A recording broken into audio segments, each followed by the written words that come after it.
Hola, soy Romina Braga, tengo 38 años, soy actualmente diputada provincial en la provincia de Buenos Aires por el partido de la Coalición Cívica. A los 18 años empecé a militar en la Coalición Cívica, así que, bueno, en aquel entonces era el ARI. Soy oriunda de Pergamino y tengo una maestría en políticas públicas. Mi nombre es Marina Salzman, tengo 35 años, soy de la ciudad de Marcos Paz, una ciudad de la provincia de Buenos Aires. Actualmente me desempeño como concejal en Marcos Paz, formo parte del Frente Renovador hace ya muchos años, participo en política desde los 18 años cuando empecé a estudiar la carrera de Ciencia Política y actualmente soy candidata a diputada nacional por Fuerza Patria en la provincia de Buenos Aires. Mi nombre es Gregorio Hernández Maqueda, tengo 33 años, soy abogado y legislador de la provincia de Córdoba, en este momento independiente, no afiliado a ningún partido. Y soy miembro de la primera camada del CIAS, de cuando era apenas un experimento que no sabemos bien qué era.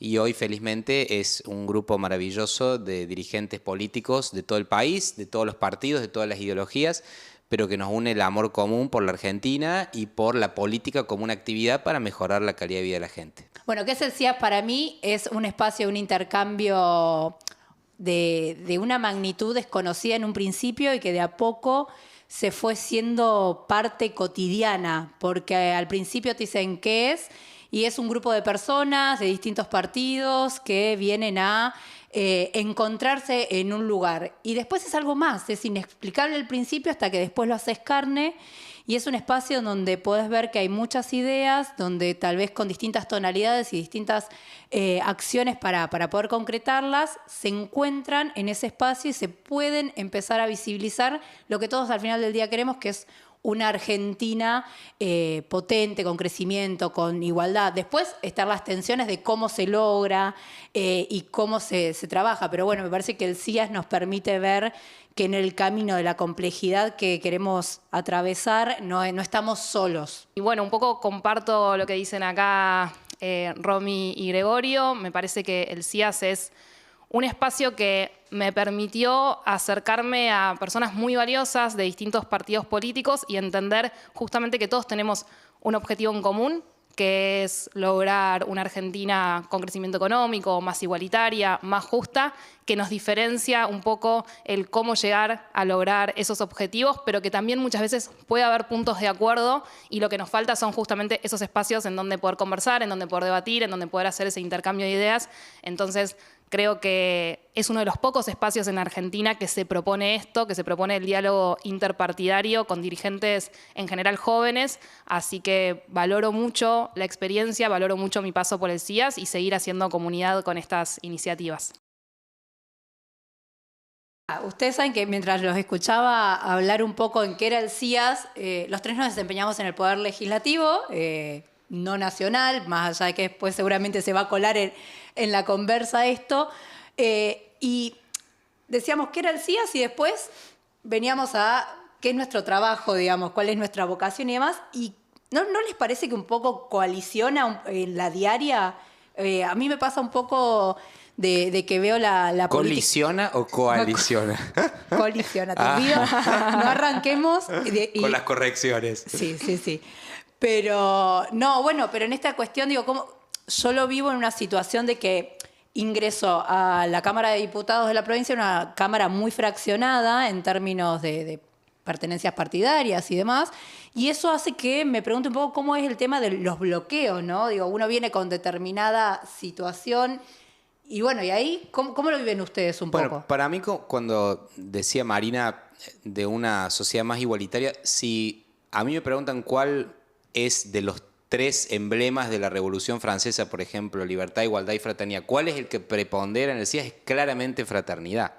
O sea, nosotros, para algunos, el valor primario es la búsqueda de la libertad, para otros puede ser la búsqueda de la igualdad, pero lo que nos une y lo que prima es la fraternidad. O sea, somos todos hermanos, o sea, somos todos argentinos, nos tenemos que querer, nos tenemos que conocer primero, porque nunca vas a querer a quien no conoces. Después, cuando conoces a alguien, puedes no quererlo igual, y está bien, pero por lo menos conocer quién es, la biografía del otro, qué quiere, cómo es, cómo vive. Y eso reduce tremendamente los niveles de violencia, reduce tremendamente los niveles de intolerancia, de dogmatismo, de estas cuestiones tan cerradas mentalmente. Entonces, y eso es fundamental para el trabajo en el Poder Legislativo, o sea, en donde no hay que llevar la lógica de la guerra al plano de la política. O sea, Y ustedes en sus experiencias en las legislaturas provinciales de Provincia de Buenos Aires y de Córdoba respectivamente, ¿encontraron espacio para replicar, creo que un poco Romy iba a ese sentido, a replicar esto que se da en el CIAS en la legislatura? Porque en Marcos Paz es un poco más fácil porque como somos una ciudad chica nos conocemos todos. Entonces uno sale del Consejo Deliberante y te lo cruzas en el supermercado, digamos. Entonces hay un vínculo ya construido más de una dinámica pueblerina, por decirlo de alguna manera. Pero ustedes en la legislatura provincial pudieron de alguna manera generar consenso sobre temas que creían que eran fundamentales con personas de otros partidos políticos que por ahí uno se encuentra en las antípodas o cuando salen los medios capaz que los critica y demás, pero puertas adentro, ¿se pueden lograr esos consensos? Creo que muchas veces lo que fue pasando, o por lo menos lo digo en mi caso, es que la coyuntura y la diaria a veces nos tapa los temas más relevantes. Entonces, en algún punto siento que la institucionalidad de la propia legislatura, en el caso nuestro es bicameral, termina a veces frenada por lo que está sucediendo, por estos trade-off. Digo, ¿qué gano, qué pierdo, hacia dónde voy, quién se lleva esa victoria? Entonces, me parece que hay un juego propio, primero, del Poder Legislativo, que termina a veces no generando lo que la sociedad requiere o lo que la sociedad está esperando de nosotros, y a la vez eso después lo tenés que insertar en el juego con el Poder Ejecutivo. En mi caso yo soy oposición, entonces frente a eso tenés un subjuego ahí de cómo podés trabajar en pos de políticas que a la gente realmente crea que le cambia la vida. Digo, pues después muchas veces terminamos haciendo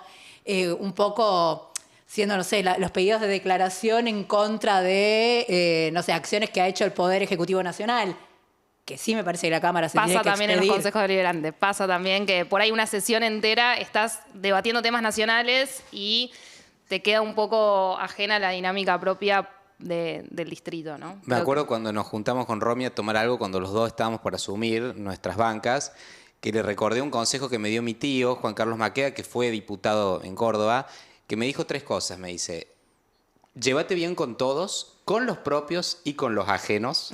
Segundo, no te pelees con nadie.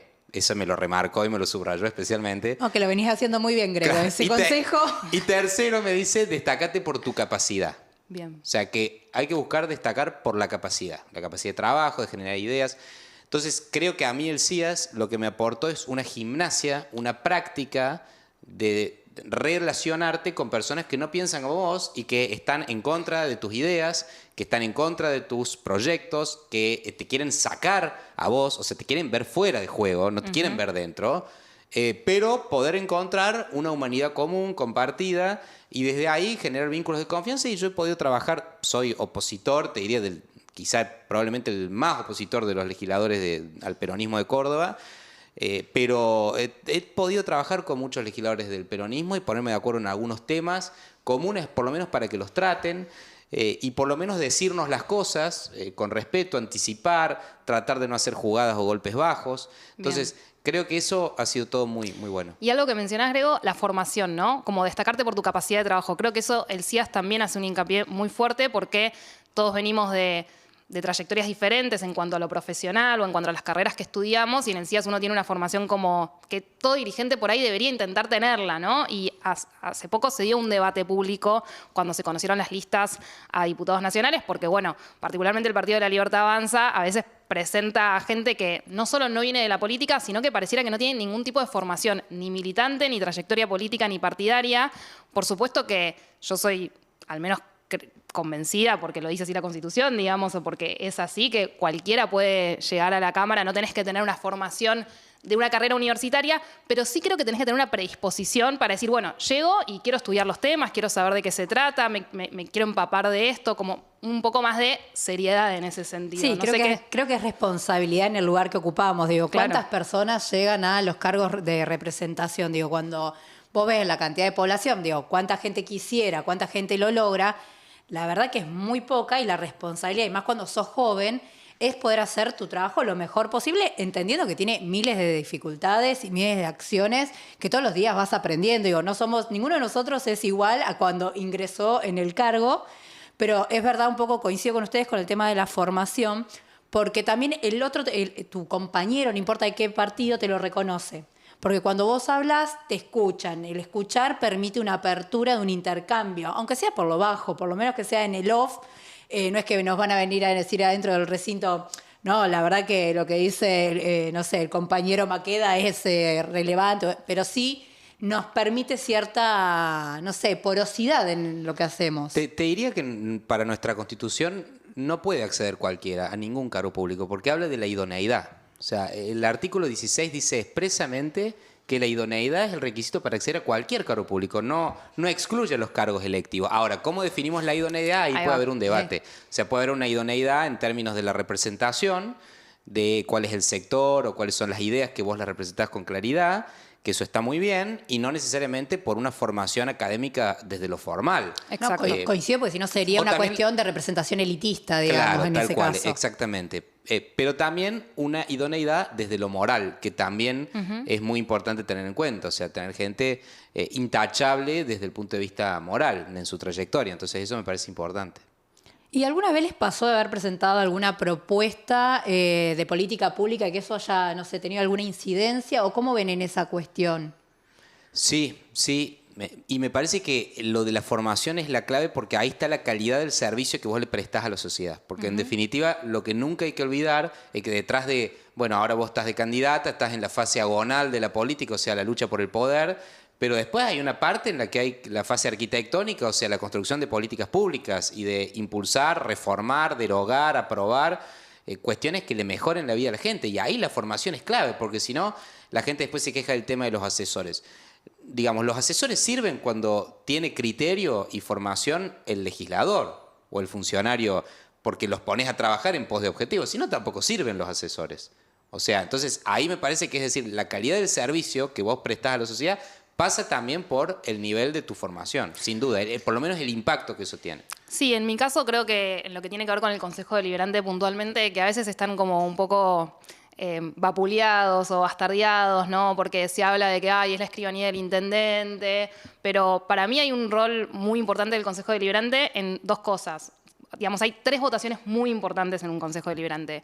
El presupuesto, la impositiva fiscal, que es básicamente cuántos impuestos le vas a cobrar a los vecinos. Y la rendición de cuentas. Y la rendición de cuentas. Como esas 3 instancias son fundamentales, y personalmente siempre intenté hacer la mayor cantidad de aportes posibles. Por ejemplo, cuando llega el presupuesto, bueno, que sea un presupuesto que tenga metas claras, que tenga metas cuantificables, digamos, bueno, vas a destinar estos recursos para tales programas y cuál es tu objetivo, para que después en la rendición de cuentas podamos ver si eso efectivamente se cumplió, de qué manera, y en ese sentido me parece muy importante que todos los concejales puedan aportar eso en esa instancia, porque bueno, también es de alguna manera esto de los contrapesos, es una manera de generar un contrapeso con el Ejecutivo, hacer ese aporte. Igual dijiste algo que me interesó, que es, creen que es una escribanía, y creo que muchas veces los poderes legislativos pasan a creerse que son escribanías cuando obviamente detentan la mayoría de la fuerza oficialista.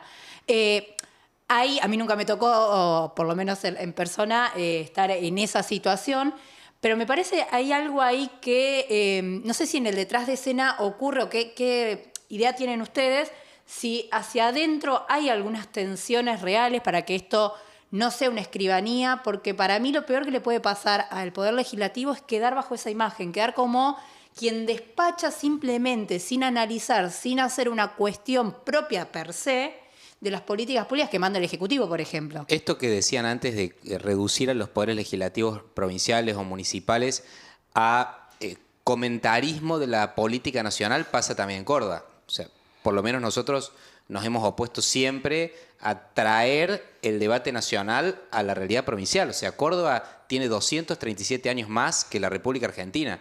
O sea, tiene una suficiente historia como para debatir sus problemas.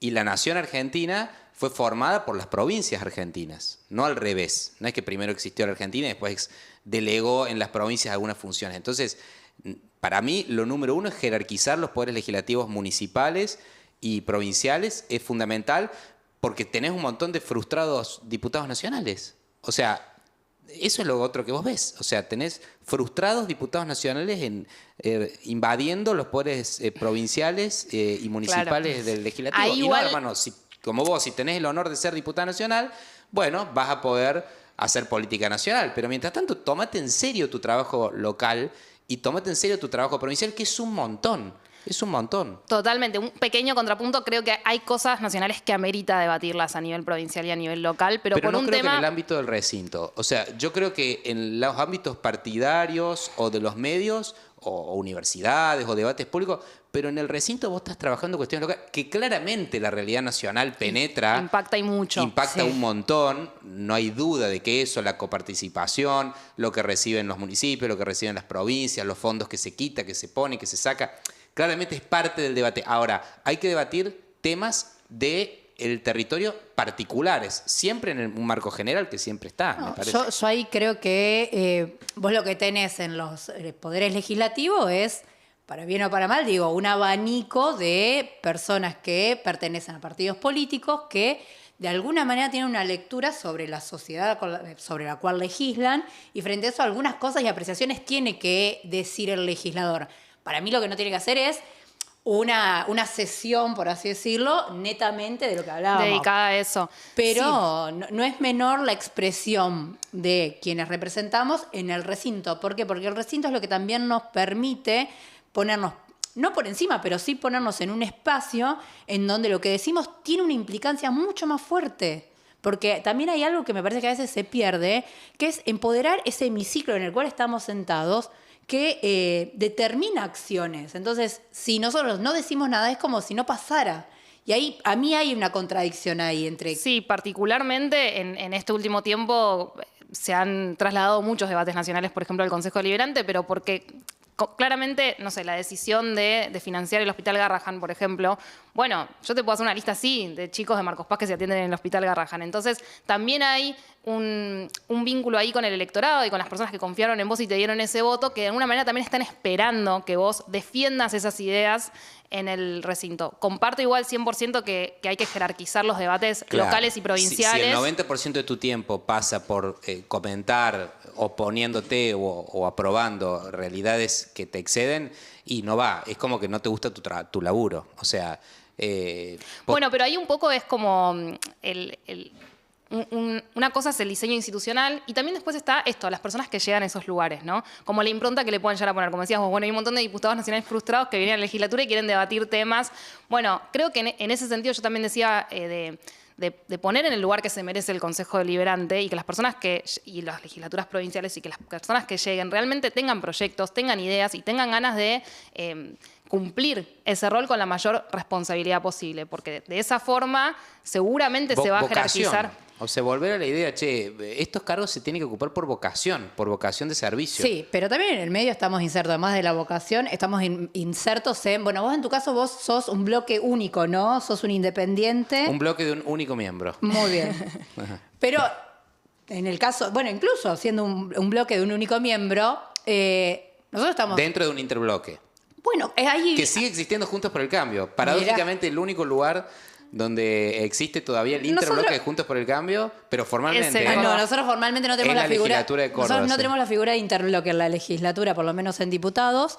Y bueno, iba un poco a esto, porque en el medio también, además de la vocación, de todo lo que venimos hablando, Sí. hay una acción política que tiene que ver con cómo se conforman las cámaras.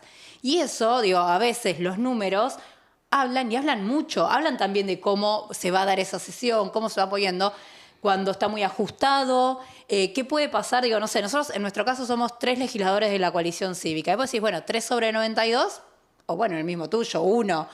Esos números también importan. Y yo creo Sí. que eso es importante también a la hora de hablar de cuán importante es la democracia. Yo el otro día veía una nota como consecuencia de un estudio de Latinobarómetro con respecto a la creencia de los jóvenes respecto al sistema democrático, si era bueno o malo. Y mucha gente, muchos jóvenes no terminan creyendo en si es el mejor sistema, es 1 de cada 5, es un montón de jóvenes. Está en duda de si es el mejor sistema o no, Está en el duda, sistema exacto. democrático Como tal, el que como lo existe en conocemos. Argentina.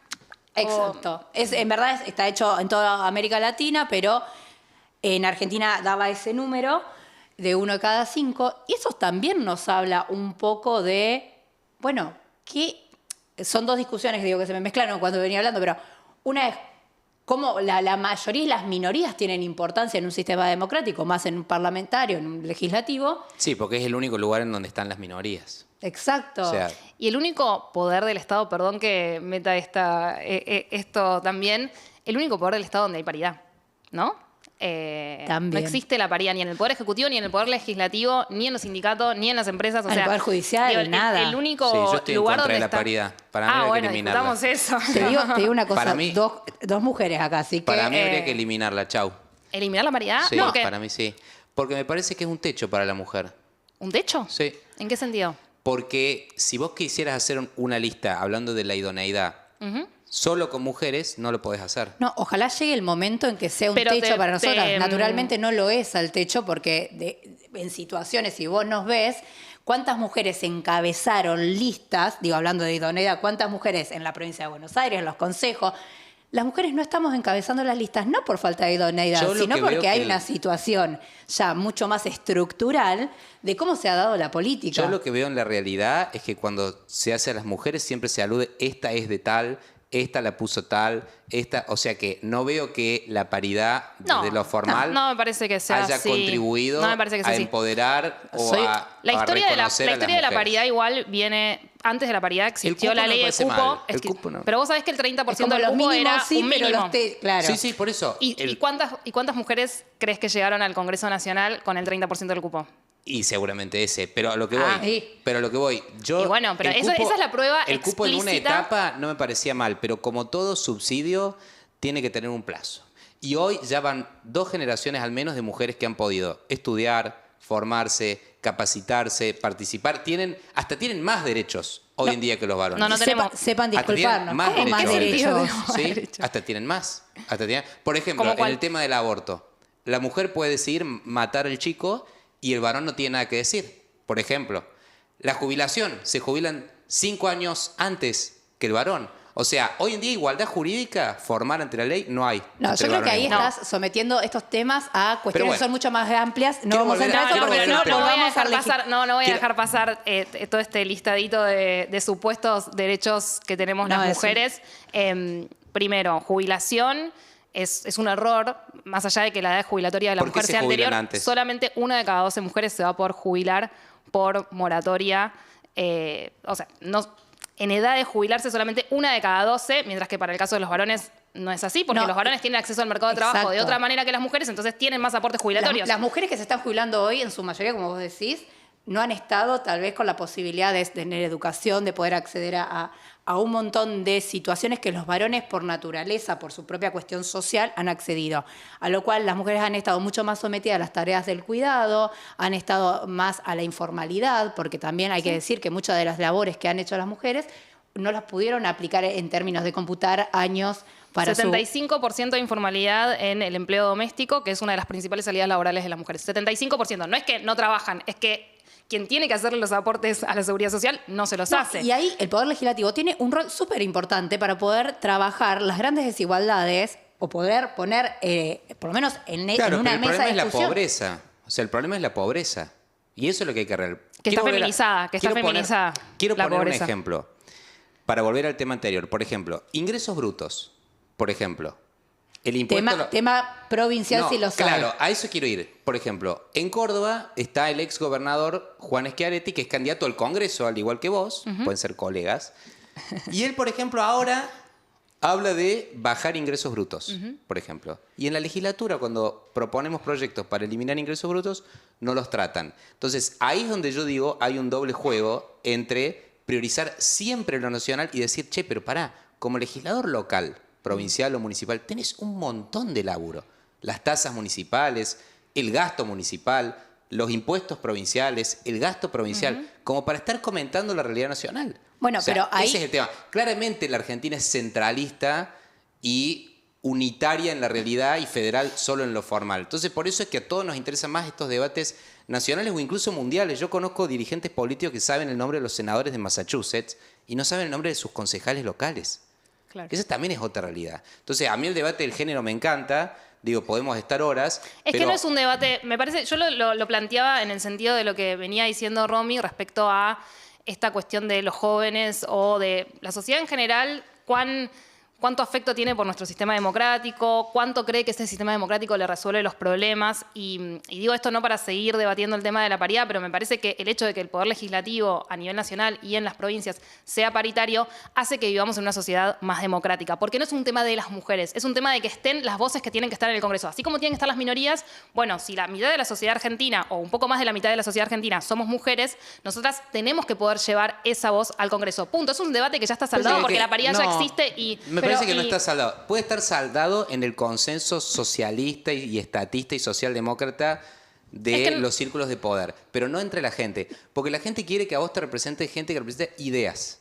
Ideas y valores. Y tus ideas y tus valores lo puede representar muy bien una mujer como un varón. No es que solamente una mujer va a poder representar muy bien de mujeres. Tus ideas. Capaz que lo que sí creo... me parece algo muy antiguo, la verdad. Me parece pero me parece que los poderes legislativos también lo que tienen es la voz de los movimientos. Digo, también hay algo ahí que se fue gestando. Y no lo hablo solo de paridad, lo hablo de un montón de conquistas de derechos sociales, humanos, obviamente. Totalmente. Que, digo, cuando... Y esto lo enmarco también...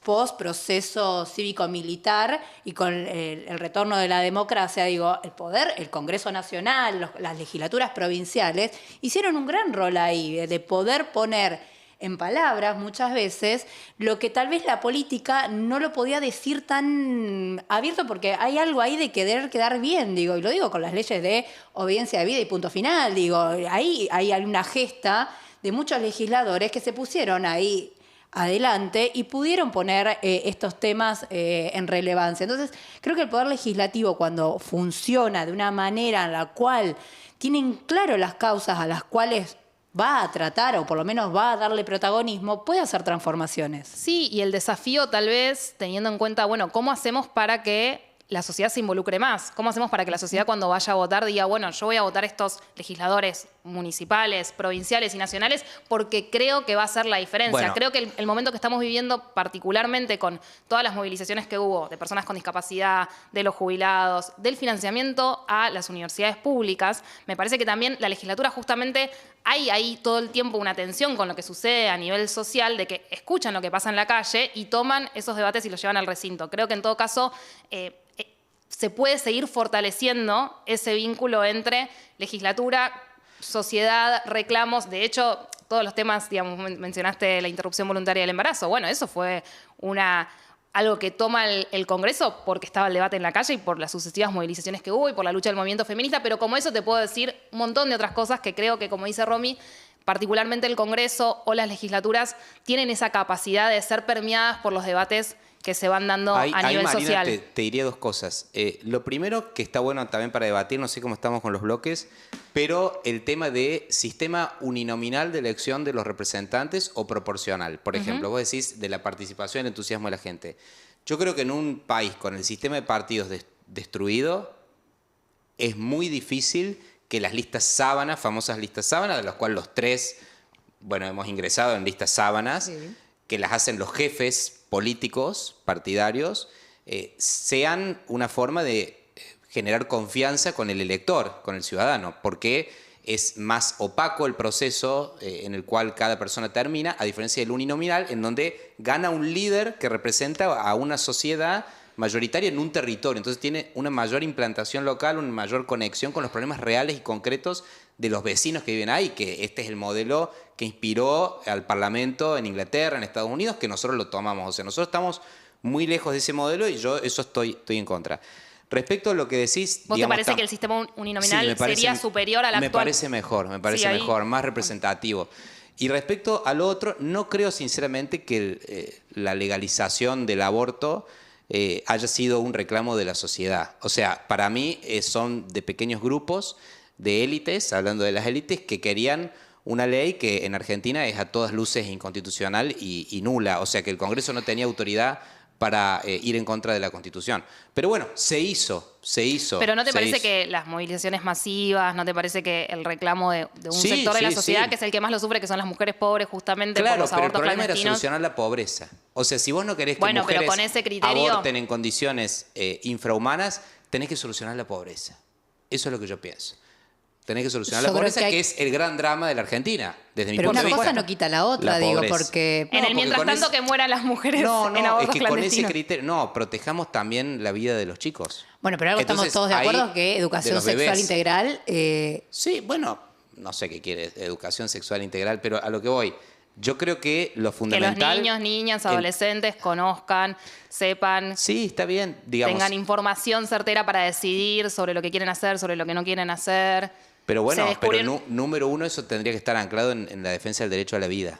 O sea, es la base de nuestro sistema, es la dignidad de la persona humana, lo dice la Constitución y los tratados internacionales, Convención de los Derechos del Niño, o sea, desde la concepción hasta la muerte natural. Y se Sí, entiende no- niño desde no- la no sé concepción si- hasta los 18 si- años. Si nos vamos a irnos Pero con bueno. este debate, porque me parece que tenemos Claro, es un posiciones tema muy que- encontradas, particularmente Siguiente bloque. yo creo en el derecho a la salud pública y que no tienen que morir mujeres pobres por abortos clandestinos, No, pero no, porque no más allá tienen de que lo que ser piense pobres. yo individualmente sobre el hecho de Bueno, realizar ¿no una les pasa- interrupción del embarazo. Pero está bueno lo del debate del sistema uninominal o el Eso. sistema... Eso está bueno porque...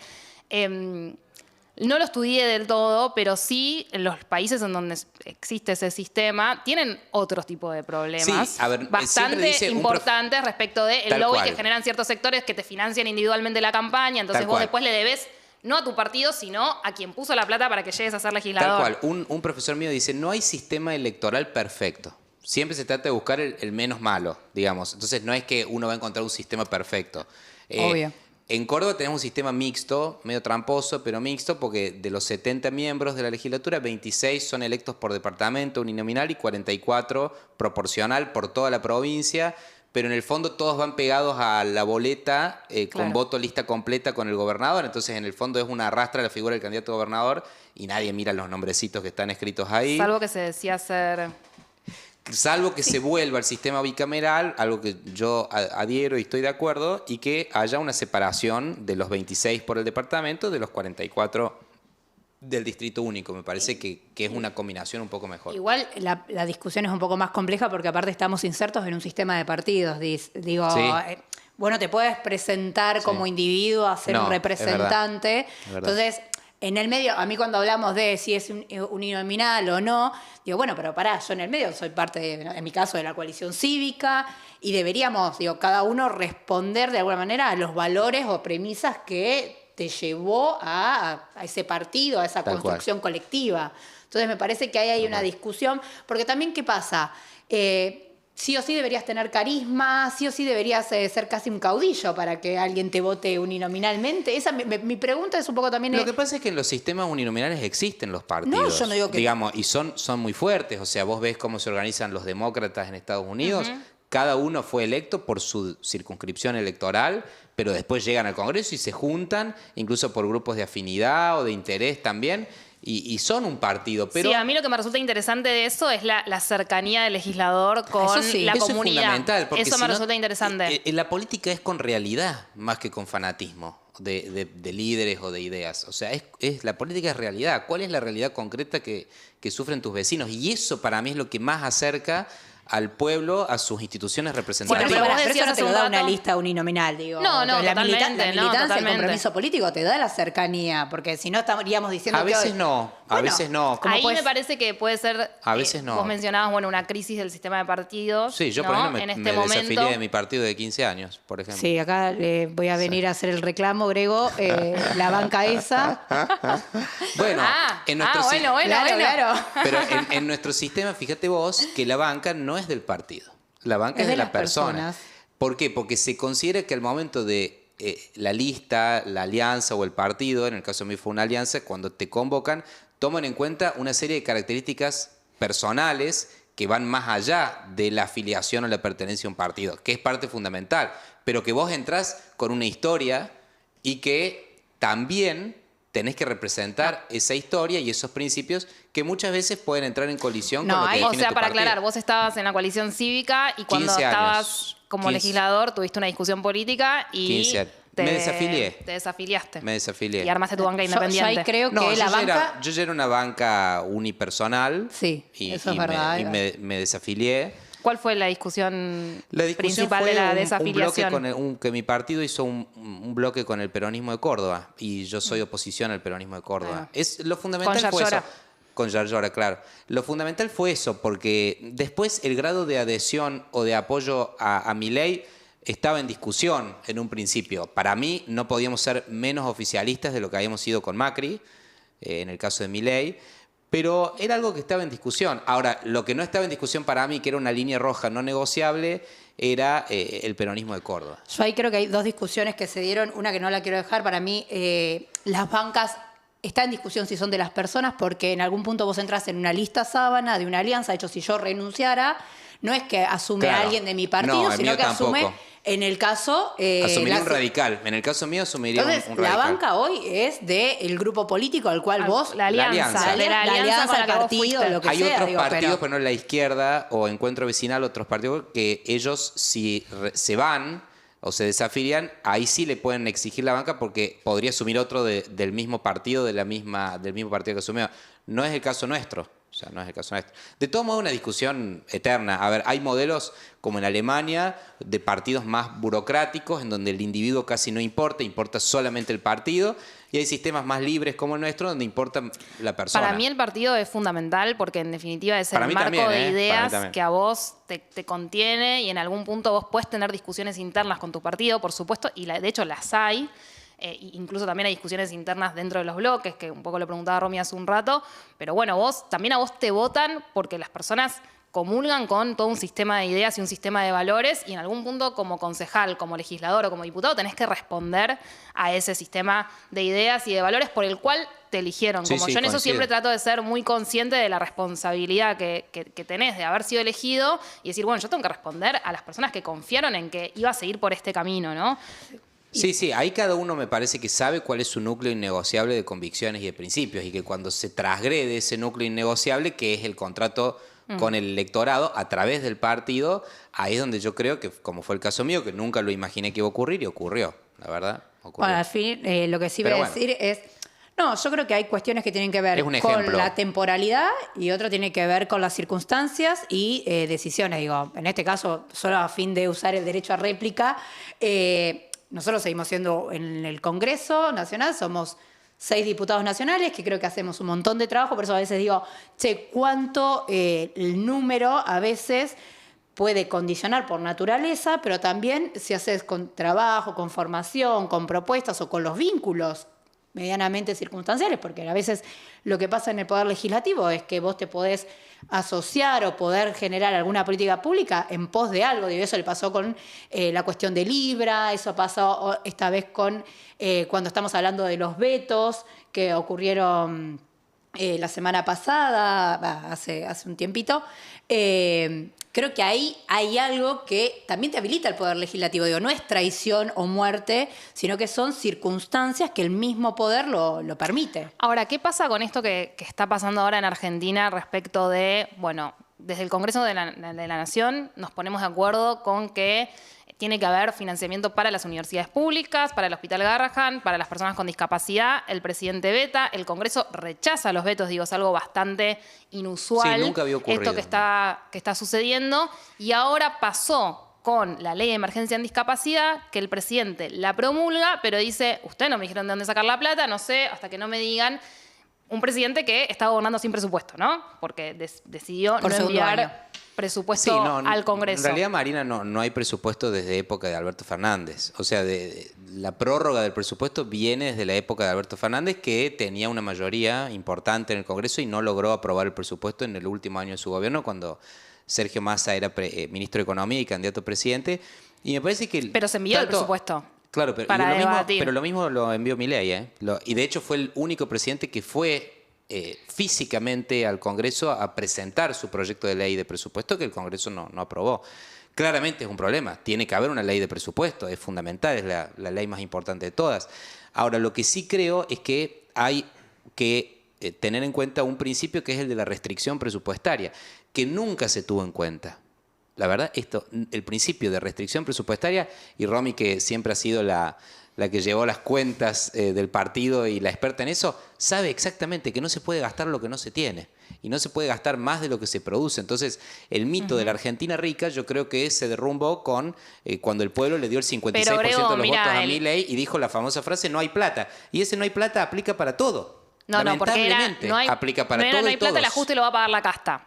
Digo, porque ese fue el mensaje de campaña de Javier Milei. No hay plata, el ajuste lo va a pagar la casta. Me parece Entonces, que sí, y me parece que no está cumplió, siendo no así. cumplió porque primero todos sabíamos que ¿qué ajuste vas a hacer? Digo, el ajuste lo estás haciendo de últimas a la Administración Pública Nacional, el recorte de las partidas presupuestarias en discapacidad. Y si no hay plata, ¿por qué bajaste de un día para el otro de golpe y porrazo las retenciones a eso con una iba. medida claramente Digo, electoralista? La previsibilidad, cortar con el impuesto inflacionario fue la mayor devolución de dinero al pueblo, en contra del gran negocio de la casta, que era seguir gastando lo que no se tenía. Sí, no estoy de acuerdo con eso, porque eso por es lo más, que me parece por más fundamental. importante que sea la desaceleración inflacionaria, el poder adquisitivo de los argentinos no mejoró. Digo, por eso fue la derrota del 7 de sí, septiembre sí ha en las mejorado, urnas. sí ha mejorado. No llegó a noviembre a los niveles Se ha del noviembre del mejorado. 2023. Lo que pasa es que hay que hacer un ejercicio de explicar de a qué hiperinflación íbamos si seguía el plan Platita de Sergio Massa. Entonces, ahí hay que hacer un ejercicio que es difícil a veces de demostrar porque no ocurrió. No Pero, ocurrió Grego, porque se aplicaron políticas que lo impidieron. Pero lo que no está ocurriendo... Perdón, Romy. No, sí. digo, pero Grego, en algún punto, para volver a no estar tan en la contemporaneidad, coyuntura. en la coyuntura, lo que digo es, vos tenías un primer año del presidente Milei con determinado apoyo o no, o una relación un poco más amena con los gobernadores. Lo que pasa es Ahora, que los no, gobernadores esto no chupan está las medias cuando el presidente, Bueno, pero- digamos, y ahí el Poder Legislativo tiene actúa. imagen alta y después cuando la imagen empieza a bajar un poco se empiezan a hacer los Pero malos. ¿no crees que hay una falta de trato entre el Poder Ejecutivo Nacional, los gobernadores, y cómo también le responde el Poder Legislativo frente a eso? Sí, yo creo en el diálogo, digamos, creo en el diálogo político, es fundamental. Creo en el diálogo político, creo en que todo proceso político, por más revolucionario que haya sido o vertiginoso que haya sido el ascenso de Milei al poder, se tiene que ordenar y se tiene que institucionalizar. Y eso es una república, digamos. Tenemos que tener lugar todos en una república. Nos dice Eso es lo- mandriles, no dice ñoños republicanos. Bueno, pero los peronistas han dicho gorilas toda la vida y nadie No, les ha dicho nada. no, o sea, no hay una falta de no es así. respeto. Digamos, los Mandriles ensobrados. a mí el otro día en el no, propio no. CIAS me decía, acá está Grego, que es el más gorila de todos, alguien, digamos, como que no voy a dar el nombre, pero digamos, no tiene la confianza como para decirme eso. No, pero no... Entonces yo no le digo mandril a nadie, ahora pretendo que no me digan gorila a mí tampoco. Los O sea, niveles de insulto que sufren todos los sectores de la sociedad. Digo, tenemos el director de la Agencia Nacional de Discapacidad, exdirector, porque tuvo que renunciar por los escándalos de No, corrupción. lo echaron, Le lo dijo, echaron. bueno, lo echaron, está bien echado. Le dijo a un chico con autismo, ¿por qué vos no pagás el peaje y yo sí pago el peaje? O sea, los niveles de crueldad, de insulto y demás que vienen de los propios funcionarios del gobierno nacional no se ha visto, desde la recuperación de la democracia en Argentina, no se ha visto Lo que pasa es que jamás. antes se priorizaba esto que hoy se llama el buenismo, que era priorizar la sensibilidad por sobre la verdad. Y yo lo que apoyo de este presidente es que él prioriza la verdad por sobre la sensibilidad. Grego, ¿cuál es No, la verdad? es que No, ¿Cuál es no la hieras verdad? el sentimiento.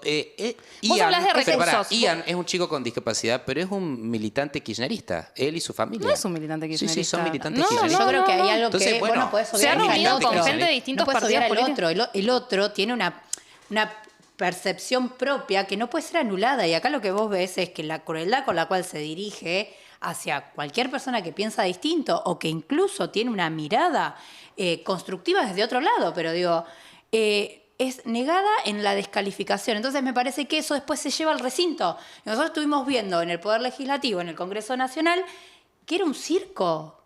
Era una murga descoordinada. Nosotros ahí hay que hacer una crítica también de cómo la política percibe esa crueldad también. Se hace eco. Si fuese kirchnerista, no tiene derecho igual a sus derechos como persona con No, sí, discapacidad. pero, Digo, porque, pero también tiene derecho el complica. presidente a contestarle. Porque A él tiene decirle que no tiene derecho a tener porque- acceso a No, lo que le corresponde. Tiene derecho a contestar como hace con los periodistas, que está lleno de periodistas que en el fondo son militantes políticos, pero que se escudan detrás de un supuesto fuero que tiene la verticalidad de que ellos hablan desde arriba y que vos no les puedes contestar. Eso se terminó. Pero estamos Eso, hablando la de un chico con impunidad, discapacidad. Claro, Chico, pero es lo bueno, mismo, paren. digamos. No, no es porque tiene verdad. discapacidad no se le puede contestar, ¿no? Debería ser, sin ninguna duda. O sea, debería ser la casa básica del diálogo para construir los consensos. O sea, Lo que pienso es que no se puede estar en la lucha por el poder permanente. O sea, hay que salir en algún momento de la lucha por el poder y buscar la construcción de consensos para impulsar políticas que mejoren la vida de la gente, porque si no hay consensos, la política no dura en el tiempo. Entonces, ya hemos vivido que cíclicamente la Argentina va de un extremo del péndulo al otro con cuestiones que deberían quedar saldadas. Entonces, sin ninguna duda que hay que tener capacidad para no descalificarse, sí refutar las ideas, contestar, no descalificar la persona, eso coincido. No hay que descalificar nunca a la persona ni atacar personalmente, no hay que cruzar esos límites desde ningún lado, digo. Pero en algún momento sí, o sea, en algún momento se debería debatir y acordar. A mí me hace un poco de ruido, debería. Sí, el problema es que muchas veces las legislaturas son el espejo de lo que sucede en la política partidaria. Entonces, cuando hacia adentro hay internas que no se resuelven, el Poder Legislativo no habla ni siquiera entre sus propias fuerzas. Cuando las peleas se dan entre quién tiene, entre lo nacional y lo provincial, yo lo digo a nivel provincia de Buenos Aires, a veces el gobernador Axel Kicillof termina peleándose casi siempre con Milei y la legislatura no resuelve los problemas. Y eso se vuelve a quedar como en un juego de suma cero. Entonces, ¿es la de los consensos? Sí, debería ser por excelencia el espacio de los consensos y las construcciones de políticas públicas a largo plazo. Pero después, ¿qué sucede? Que nuevamente nos quedamos en si es beneficio o no de alguna discusión política coyuntural, si genera alguna cuestión que beneficia o no a otro poder o a otra acción. Entonces, debería sí. Yo creo que estamos muy lejos hoy de poder ser la arena en donde se debate y se construya. Si no, digo, no entiendo por qué no estamos pudiendo hacer, no sé, la legislatura provincial, la ley de ciberludopatía, si no podemos hacer leyes que... ¿Cuánto hace que en sus legislaturas, en el Consejo, no sacan una ley de manera, no sé si unánime, pero transversal de un tema que realmente importe? Ahí para mí está el problema. Cuando volvamos a tener algunas de estas cuestiones, la política habrá subsanado su herida desde hace más de, no sé, digo, por lo pronto desde el 2023 que un outsider viene y llega al poder, digo. Sí, yo creo que efectivamente el ámbito legislativo puede ser un ámbito de consensos. Creo que en muchas ocasiones lo es, más allá de estas dificultades que menciona Romy con las que coincido, que muchas veces la política coyuntural se termina como metiendo en la dinámica del poder legislativo y eso puede llegar a embarrar un poco las cosas, pero bueno, insisto con que, por ejemplo, lo que pasó estas semanas recientemente en el Congreso respecto de que salgan los rechazos a los vetos, o mejor dicho, el apoyo a ciertas leyes muy fundamentales, como la ley de financiamiento universitario, por ejemplo, bueno, hay un consenso en la Argentina, la educación pública se financia, el presupuesto tiene que estar, digo, y ahí vuelvo a la discusión, bueno, no hay plata, pero sí hay plata para otras cosas, digamos, la ley de emergencia en discapacidad es el 0,26% del PBI, y eso solo se llevó en 2 meses la política de tasas altas del gobierno de Milei, entonces los recursos están, el tema es para dónde priorizarlos. Y retomando la pregunta, me parece que justamente lo que venimos charlando, ¿no? De cómo el diálogo que puede haber entre el Poder Legislativo y la sociedad. Bueno, me parece que es mucho más permeable el Poder Legislativo a veces de ese diálogo con la sociedad. Creo de todas formas de que hay mucho para mejorar, en el sentido de que como para llegar a un consenso, me parece que los 3 estamos de acuerdo en que los legisladores tenemos que estar más cerca de la sociedad que tenemos que representar, porque es una sociedad representativa, digamos, es una democracia representativa, entonces tenemos que buscar maneras de estar más cerca. Creo que eso es lo que nos reclama la gente. Bueno, está bien, vos me representás, pero estás debatiendo los problemas que me interesan a mí, o sea, estás buscando maneras de solucionar los problemas estructurales de la Argentina o de mi comunidad o de mi provincia. Entonces hay que buscar la manera de que todos los legisladores de los distintos partidos podamos tener mayor cercanía. Una discusión puede ser el sistema de representación, por ahí yo no estoy de acuerdo con eso, pero digo, pueden haber diferentes formas de lograr estar más cerca justamente para que no pase lo que decía Romy, de que de pronto 1 de cada 5 jóvenes de Latinoamérica piensa que el sistema democrático representativo no funciona o no le resuelve los problemas. Bueno, hay veces que los partidos te alejan de la sociedad. O sea, hay veces que los partidos justamente se cierran sobre sí mismos, se oligarquizan, incluso la propia Lilita era diputada por el radicalismo y se fue del radicalismo y fundó su propio partido, por ejemplo, y después se desafilió de la coalición cívica. A veces los partidos tienden a volverse oligarquías cerradas y que te alejan de la sociedad. Entonces ese es un ejercicio de renovación permanente. Y a veces también yo diría que hay 3 democracias en América Latina que son ejemplares, que son Uruguay, Chile y Costa Rica. En Uruguay, el expresidente Lacalle Pou, cuando tenía un proyecto de reforma previsional que era muy importante, fue físicamente a la sede del Frente Amplio, o sea, del partido, a llevar su propuesta justamente para tratar de alcanzar un consenso. Entonces, ahí es donde yo digo, también hay que aprender, no quizá de Suiza, de Suecia, de Nueva Zelanda, de Australia, o sea, de todos los países que todos admiramos, que son los países con más libertad económica y con más transparencia, son los más desarrollados, los más prósperos de todos. Y quiero sumar algo. Pero digamos, aprendamos de nuestros vecinos. Nosotros con Romy estuvimos con el CIAS este año en un viaje espectacular en Chile, y nos reunimos con todos los candidatos a presidente, con los senadores, los diputados, el gobernador de la región de Santiago. Y la verdad es que ahí hay un grado de fraternidad, aún en la diversidad, mucho mayor. Y creo que nosotros tenemos que profundizar eso. No, y trabajar también sobre la opacidad o no de las instituciones. Digo, muchas veces en los poderes legislativos es como tiene asociado la poca transparencia, la poca cercanía, pero no solo del legislador, sino de la institución. Entonces me parece que ahí creo que también hay que poder generar que los reglamentos internos, los modos, usos y costumbres mejoren y sean más abiertos a la sociedad. Creo que también ahí vamos a tener algunas situaciones para pensarnos de manera colectiva como cuerpo y transversal de fuerzas políticas. Me parece que hay algo ahí que se puede hacer. La verdad que me encantó la charla. No había tenido oportunidad de conversar con ustedes de esta forma, digamos, con un debate tan rico. Me llevo algunas preguntas, interrogantes para pensar a futuro, y creo que como generación tenemos un montón para aportar. Me parece que tenemos diferencias, por ejemplo, estamos los 3 en espacios políticos diferentes, tenemos un montón de diferencias políticas, pero hemos coincidido en algunas cosas. Hemos coincidido en que quien hace política es un servidor público, quien hace política tiene que estar cerca de su comunidad, quien hace política tiene que estar formado o tiene que intentar formarse, porque los problemas de la Argentina y de nuestras comunidades son complejos y requieren respuestas que tal vez son complejas. Entonces, y también hemos coincidido en que es necesario lograr cierta fraternidad, porque si no, no vamos a poder lograr consensos para la Argentina. Entonces, creo que nuestra generación es la generación que tiene eso para aportar, porque cuando converso con ustedes o con otras personas que hacen política más o menos de la misma generación, me termina sucediendo eso, y tenemos una edad en la que no somos ni muy, muy, muy jóvenes como para no tener experiencia suficiente, pero tampoco acarreamos con ciertos vicios de la política. Y me parece que tenemos que mantenernos fieles a eso y impulsar las transformaciones que requiere la Argentina. Coincido totalmente, y fundamental es no descalificar al otro como un actor legítimo del sistema democrático. O sea, por ejemplo, yo soy de derecha, por decirte, y me siento parte del sistema democrático republicano, no me considero un enemigo del sistema, ni de la Constitución, ni mucho menos, como tampoco considero a las personas que no piensan como yo.